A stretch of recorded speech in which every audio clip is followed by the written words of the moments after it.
Hi friends, welcome to my channel. এবার justice Suryakanta sir যে নতুন নিয়ম করতে যাচ্ছে তাতে সিনিয়র অ্যাডভোকেট কপিল সিব্বাল মহোদয় বা সিনিয়র অ্যাডভোকেট অভিষেক মনু সিংভিজির মতো যারা তাবড় তাবড় সিনিয়র অ্যাডভোকেট নাম আমরা শুনেছি, করুণানন্দী মহোদয়া কিংবা সুব্রমণিয়াম স্যার এটসেট্রা এটসেট্রা, এরকম অনেক বাঘা বাঘা সিনিয়র অ্যাডভোকেট আমরা সবাই জানি সুপ্রিম কোর্টে আছে। তারা কেউ 30 ইয়ার্স প্র্যাকটিস করছেন, কেউ 40 ইয়ার্স প্র্যাকটিস করছেন এবং কেউ তারও বেশি। সমস্যাটা কি না, এতদিন পর্যন্ত সুপ্রিম কোর্টে হয়ে এসেছে ভিআইপি কালচার। কার নাম ভিআইপি কালচার? আমি একটু সহজ করে বোঝাই।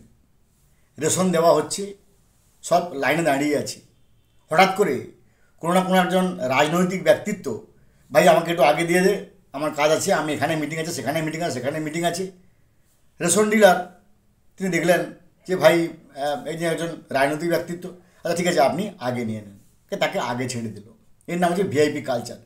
তাহলে সুপ্রিম কোর্টে এই ভিআইপি কালচার কীভাবে চলতো না, যে কোনো কেসে সিনিয়র অ্যাডভোকেটরা এসে তারা মেনশানিং করে দিত, যার নাম হচ্ছে, যাকে আমরা এমনি বলি ওরাল মেনশানিং, আর সুপ্রিম কোর্টের ভারতীয় সংবিধানের আইনি ভাষায় তার নাম হচ্ছে কিউ জাম্প ওরাল মেনশানিং। অর্থাৎ ধরুন কোনো একটা ম্যাটার হয়তো 100 নম্বরে আছে, ওই দিন শুনানি চলছে, আমার ম্যাটারটা 100 নম্বরে আছে, কিংবা আগামীকাল শুনানি হবে কি পরশুদিন শুনানি হওয়ার প্রয়োজন আছে, কিন্তু আমি বললাম যে স্যার খুব এমার্জেন্সি বেসিসে এই ব্যাপারটা আমার একটুখানি আগে শুনানি হোক, আগে মেনশানি হোক। এবার সিনিয়র অ্যাডভোকেট তিনি 40 ইয়ার্স অ্যাবাভ 40 ইয়ার্স প্র্যাকটিস করেছেন, আচ্ছা ঠিক আছে। তাহলে এতদিন পর্যন্ত ভারত স্বাধীন হওয়ার পর থেকে এতদিন পর্যন্ত এই ভিআইপি কালচার চলতে আসছিল, সেখানে যারা এ পর্যন্ত বড় বড় সিনিয়র অ্যাডভোকেটস, যারা কপিল সিব্বাল মহোদয়, অভিষেক মনু সিংভিজি মহোদয়, করুণানন্দী মহোদয়া, Subramaniam sir, Patwalia sir et cetera et cetera, এরকম অসংখ্য সিনিয়র অ্যাডভোকেট, তারা কিন্তু একটা চরম ফেসিলিটি পেয়ে এসেছেন।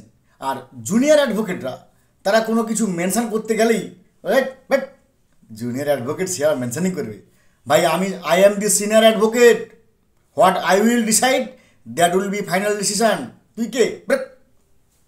এইভাবে জুনিয়র অ্যাডভোকেটদেরকে দমিয়ে রাখা হতো, সব কিছু কায়েমি রাজ হতো সিনিয়র অ্যাডভোকেটদের। যেই মুহূর্তে বর্তমান সিজিআই সূর্যকান্ত স্যার সিজিআই হলেন, তিনি দেখলেন তো মহা মুশকিল ব্যাপার, তাহলে একটা ভিআইপি কালচার হয়ে এসছে। এবং আমরা জানি প্রত্যেক সুপ্রিম কোর্টের সিজিআই যিনি হন, তিনি একটা নতুন নতুন কোনো অভিনব রুলস তৈরি করেন বা ফর্ম তৈরি করেন বা ফরমেশন করেন, যাতে কি না সম্পূর্ণ ইউনিক, যেটা ওনার নামেই হবে যে ওই স্যার করে গেছিলেন, কিংবা 51তম কি 52তম কি 53তম সিজিআই নিয়মটা করে গেছেন।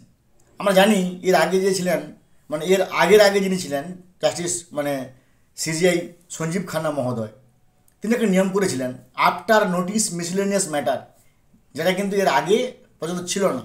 কার নাম আফটার নোটিস মিসলেনিয়াস ম্যাটার না, তিনি একটা ভাগ করেছিলেন মঙ্গলবার, শুক্রবার, সোমবার, বুধবার কোন কোন দিন কোন কোন মামলা শুনানি হবে, এবং এমার্জেন্সি মামলা বা নন এমার্জেন্সি মামলা লাঞ্চের আগে হবে না লাঞ্চের পরে হবে, পার্ট হার মামলা কোন সময় হবে, সুপার এমার্জেন্সি মামলা কোন সময় হবে, তিনি একেবারে তার নিয়ম করেছিলেন, যার নাম হচ্ছে আফটার নোটিস মিসলেনিয়াস ম্যাটার। তেমনি বর্তমান সূর্যকান্ত স্যার তিনি একটা নিয়ম করলেন যে নো ভিআইপি কালচার, অর্থাৎ সিনিয়র অ্যাডভোকেট বলে তুমি এসে আগে বলে দেবে যে ভাই আমারটা আগে মেনশানিং হোক, আর জুনিয়র অ্যাডভোকেট বলে তারা সবসময় নেগলেক্টেড হবে, তাদের মামলাগুলো শুনানি হবে না, তাদের মামলাগুলো দিনের পর দিন পেন্ডিং থাকবে। It can not be possible in the field of general thinking, একটা বাস্তবে সাধারণ চিন্তাভাবনা হতে পারে না। তিনি কী নিয়ম করলেন না, কিউ জাম্প ওরাল মেনশনটাকে এক প্রকার বন্ধ করে দিলেন। কেন বলছি এক প্রকার না, এবার থেকে কোনো সিনিয়র অ্যাডভোকেট, তিনি যত রথী মহারথী হন, তিনি রামবাবু, শ্যামবাবু, মধুবাবু, যদুবাবু, মঞ্জুদি, ডলিদি, শ্যামলিদি, তিনি যত বড় হোক না কেন, তিনি আর মানে এই কিউ জাম্প ওরাল মেন্সিংয়ে আসতে পারবেন না। তাকে কী করতে হবে?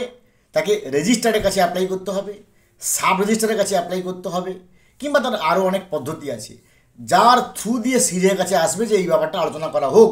নাহলে আর এমনি হুট করে এসে একটা এজলাসের মধ্যে স্যার আমারটা মেনশানিং করুন, স্যার আমারটা মেনশানিং করুন, কেন আমারটা হবে না, অমুক তমুক তমুক অমুক, না, আর কোনো ভিআইপি কালচার চলবে না।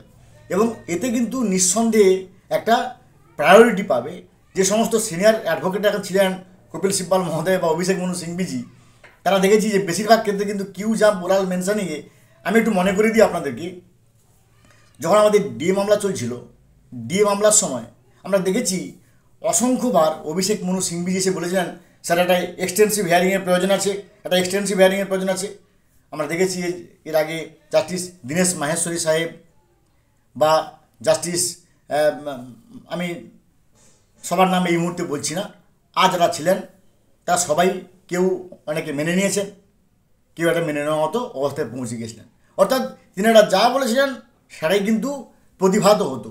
কিন্তু যেটা আর চলবে না, এই ভিআইপি কালচার, নিঃসন্দেহে ওনাকে কুর্নিশ জানাই যে এই ভিআইপিদের যে কিছুটা ডানাকে ছেটে দেওয়া হলো, তাতে কিন্তু জুনিয়র অ্যাডভোকেটরা প্লাস পয়েন্ট পাবে বা মানুষ সঠিক বিচার পাবে বলে আমাদের বিশ্বাস। ভালো থাকুন, have a good day, thanks.